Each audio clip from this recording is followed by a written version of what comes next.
Les quelques 163 tilleuls, prunus, érables ou charmes de l'avenue Wilson à Luçon sont depuis 2 semaines en cours d'élagage.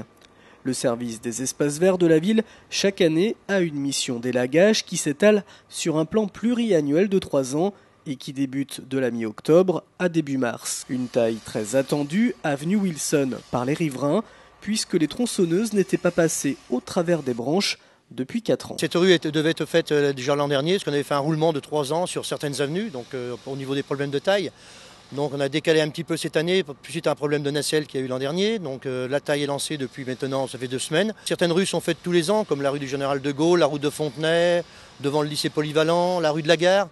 Le Michel Rambaud, on essaye de la faire tous les ans, les axes principaux. Bon, mais les autres rues, on essaye de faire un roulement, voire 2 ans, 3 ans. C'est vrai que c'est pas toujours facile, les riverains ne comprennent toujours pas, c'est vrai que c'est pas évident non plus. Je les comprends, cette année, c'est vrai que bon, ça leur faisait quand même pas mal d'ombre, et ça fait énormément de feuilles à ramasser. Bon, là, ça va être résolu, bon, la taille est bien entamée, il reste encore environ 2 semaines de taille, mais ça avance très très bien.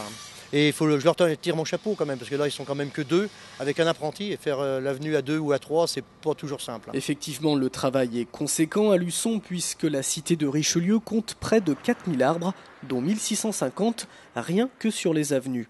Cette année, le service des espaces verts, afin de réduire les nuisances sonores auprès de ses agents et des riverains, a investi dans l'acquisition de 2 tronçonneuses électriques fonctionnant sur batterie, avec une autonomie de près de 6 heures. Oui, là, il faut travailler comme des professionnels. Nous avions avant des tronçonneuses thermiques, bon, qui marchaient bien, pas de problème. Là, cette année, nous avons investi dans des tronçonneuses électriques, beaucoup moins bruyantes pour l'environnement, et puis moins aussi consommatrices d'essence ou de choses comme ça, quoi. Donc, ce sont des tronçonneuses qui sont beaucoup plus performantes. Elles fonctionnent sur batterie.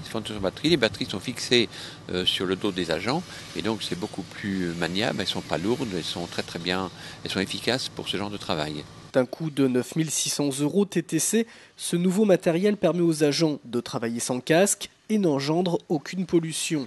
Quant au volume important des branches ramassées, il est transporté puis recyclé de 2 façons. Une partie sont broyées pour faire du paillage et l'autre partie va à la bossette pour faire du compost. Tout ça c'est recyclé et on en a besoin parce que pour mélanger avec les bouts de la station d'épuration, nous manquons souvent de branchage.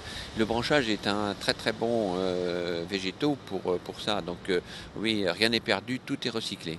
Après l'avenue Wilson, l'équipe de Jean-Pierre Péquin déplacera sa nacelle rue de la Gare, qui représente là aussi 3 semaines de travail.